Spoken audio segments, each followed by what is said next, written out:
E aí, bora para uma jornada bem diferente hoje? A gente vai mergulhar fundo na construção do cérebro de um computador, uma CPU, do zero mesmo. É uma viagem e tanto, sabe, da teoria direto para a prática. E tudo começa com uma pergunta. Já parou para pensar como é que um monte de uns e zeros vira mágica que faz tudo funcionar? Do celular no bolso até aqueles supercomputadores gigantes. Pois é, hoje a gente vai desvendar esse mistério e o melhor, seguindo a história real de uma pessoa que botou a mão na massa e tentou fazer exatamente isso. Então, vamos direto ao ponto. A nossa história começa num fórum da internet, sabe, onde um estudante de engenharia eletrônica estava lá, quebrando a cabeça, projetando a própria CPU. E não era qualquer uma, era baseada na arquitetura RISC-V. Ele estava, olha, quase lá, mas tinha alguma coisa muito, muito errada acontecendo. E foi esse o pedido de socorro dele. A ULA, sabe, a unidade lógica e aritmética, basicamente o coração matemático da CPU. E a ULA dele fazia tudo certinho, quer dizer, quase tudo. Tinha uma coisa que não ia de jeito nenhum: as operações de deslocamento de bits, os shifters. Imagina pegar uma fileira de números e empurrar tudo para a esquerda ou para a direita. É uma operação super básica, mas crucial. E para ele, era um bug, um erro no código dele, com certeza. O problema, claro, estava ali escondido nos detalhes, bem no meio dos zeros e uns. O estudante olhava para o código, olhava para o resultado, que parecia totalmente errado, e só conseguia pensar: é um bug. Ele via a lógica dele falhando em alguns casos. Era como se o computador simplesmente ignorasse um pedaço da instrução. E para entender por que isso estava acontecendo, não adianta olhar só para uma linha de código, não. A gente precisa dar um passo para trás e olhar o quadro geral, a arquitetura toda. Para a gente conseguir sacar o problema desse estudante, a gente precisa primeiro de um mapa. Isso mesmo, um mapa que mostra como todas as peças da CPU se encaixam e, mais importante, como elas conversam entre si. E esse mapa é o projeto da nossa CPU. E tadã! Aqui está o nosso guia. Esse diagrama aí tem um nome, se chama Data Path, ou Caminho dos Dados. Ele mostra exatamente o fluxo, sabe? Para onde os dados vão, passando pelos componentes mais importantes do processador. Então, bora fazer um tour por ele? Começando pela peça que dá o start em tudo. Ok, tudo começa aqui com o Program Counter, ou PC, para facilitar. Pensa nele como seu dedo quando você está lendo um livro, sabe? Ele está sempre ali apontando para a próxima linha. Só que no caso da CPU, ele aponta para a próxima instrução que tem que ser executada.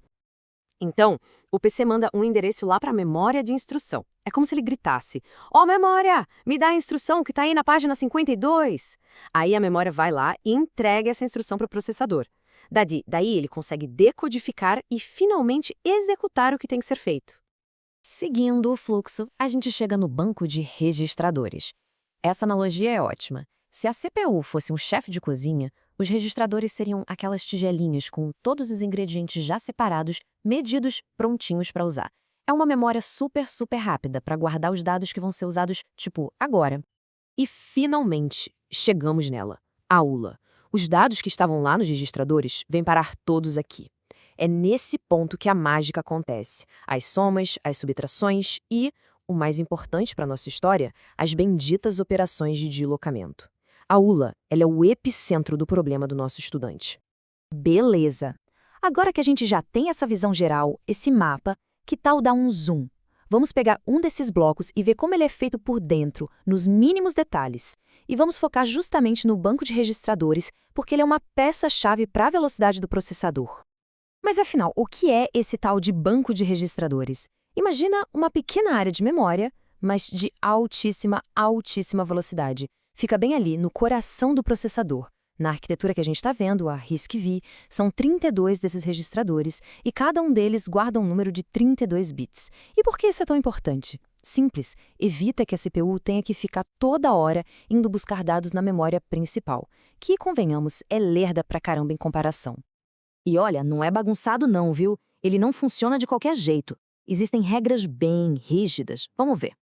Primeiro, tem um registrador, o X0, que é o diferentão. Ele tem que ser sempre zero. Sempre.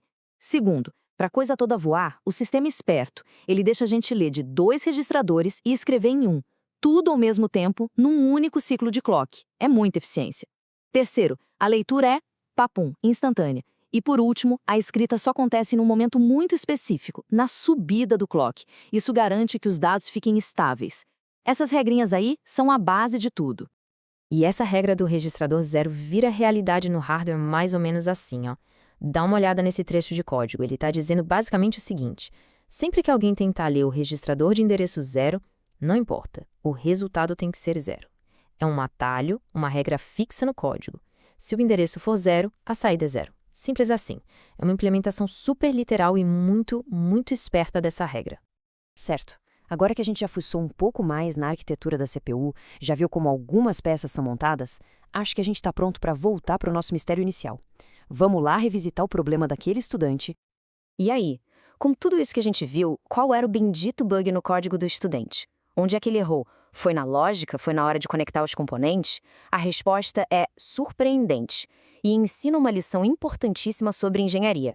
E a revelação veio de onde? De um comentário no próprio fórum. Alguém chegou e disse, olha, a especificação oficial do RISC-V diz que as instruções de shift devem olhar só para os 5 últimos bits, o resto é ignorado. Ou seja, aquilo que o estudante achava que era um bug, Na verdade, era o comportamento esperado, era o jeito certo de funcionar. Ele tinha, sem querer, implementado a regra perfeitamente. O ponto crucial aqui é o seguinte: o problema nunca esteve no código dele, estava na interpretação da especificação. É um lembrete de que, em engenharia, seguir as regras é tudo. E essa história toda, né, acaba levando a gente para uma questão ainda maior. Como é que se aprende sobre esses sistemas que são tão complexos? A verdade é que o jeito de ensinar arquitetura de computadores está passando por uma revolução. Por muito, muito tempo, aprender isso era o quê?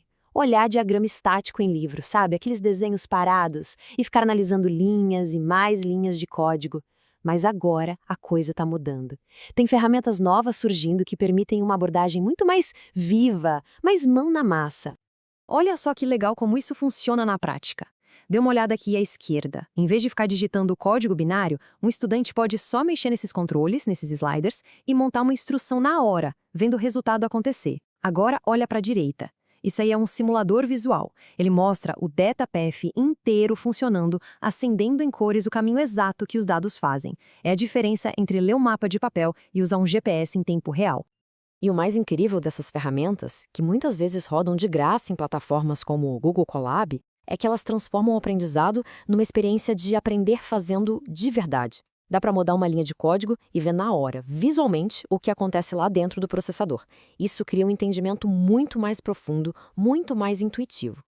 E tudo isso nos deixa com uma última reflexão. Essa jornada de construir uma CPU, que antes era coisa de laboratório caro, de gente super especializada, agora pode ser simulada, explorada dentro de um navegador de internet. As portas que isso abre são gigantescas. A questão agora não é mais se a gente consegue construir um cérebro digital, mas o que vamos fazer com esse poder todo agora que está ao alcance de muito mais gente. Para a próxima geração de arquitetos, a verdadeira construção, bem, ela está só começando.